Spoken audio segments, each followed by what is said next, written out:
One of the biggest misconceptions, of course, in teaching is that engagement requires elaborate decorations, expensive materials, and hours of our time prepping materials.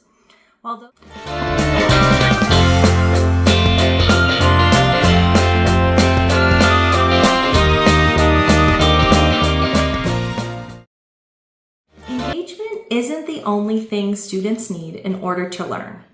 But it certainly does help. When students are more engaged in their learning, they're curious, invested, and participating, they're more likely to remember than if they're not. Growing up, my dad and I watched Jeopardy almost every evening.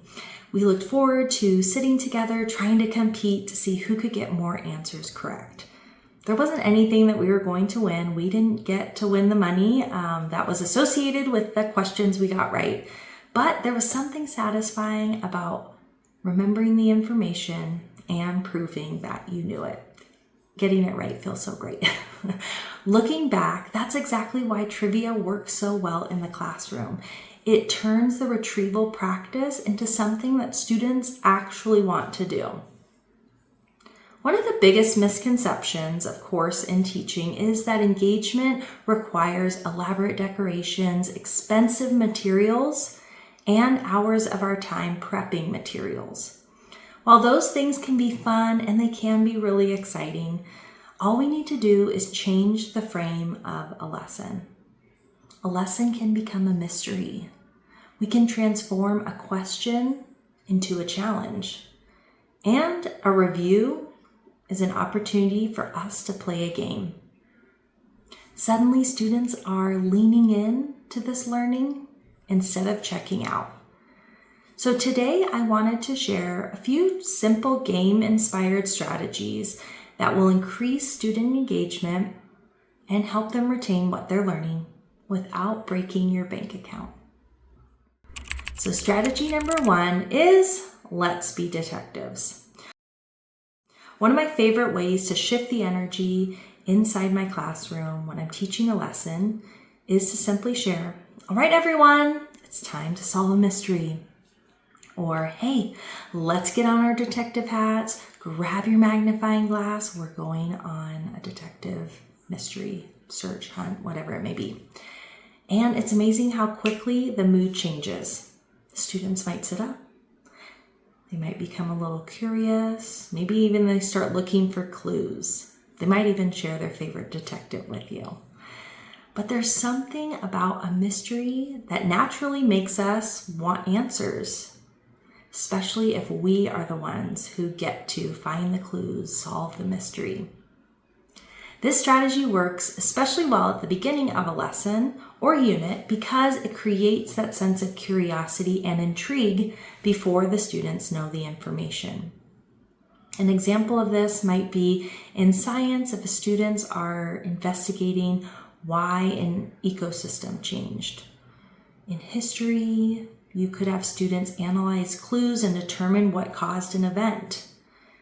Or in reading, students might just gather evidence about a character's motives or their personality traits too. And then in math, you can also have students figure out the mistake of a problem that was solved incorrectly. The goal isn't necessarily to find the answer immediately, but to get students questioning, to pique their curiosity and intrigue into something, and really change that tone of the lesson. What I especially love about mysteries is that it levels the playing field. Students who don't always see themselves as maybe the smart student in class often thrive in these situations because a mystery requires observation, reasoning, and sometimes creativity, not just recalling facts. So with this, everyone gets to participate in an investigation. Strategy 2, present it as a challenge. This strategy is pretty simple. All you have to do is call it a challenge. Words matter, and it changes the tone. Sometimes we tell students, this one is easy. But what happens when students don't think it's easy and they're looking around, everyone else can solve it except them? They might start to doubt themselves. So instead, try, I have a challenge for you. Immediately, students know that this might be a little harder. You're setting that tone of this is going to be difficult. And they might even expect to struggle a little bit with it. And that's okay. If they don't, that's fine. But you're setting it as, hey, this one might be really tricky. This one might be hard. Because if it is, you said that. But if it's not, that's okay. It's still creating this intrigue, because a challenge gives students permission to work through something that's a little bit difficult. It invites them into this. This is a challenge that you can participate in. Because, like I said, if they can't solve it, that's okay. We want them to learn to struggle through things sometimes. But if they do, that's great. They were able to accomplish something. Even a small win for students can build confidence and motivation. And like I shared, words matter. So if we're always saying, this one will be easy, that can discourage learning. Whereas if we say this one's a challenge, you have to kind of sell it to them too, because that could invite in more participation, that curiosity. And strategy 3, trivia time. As I mentioned, I'm a huge trivia fan. It's one of my favorite ways to review content with students also. Probably because I get to be the game show host. But it also transforms review for students into a game, into a challenge, and something that they're wanting to do.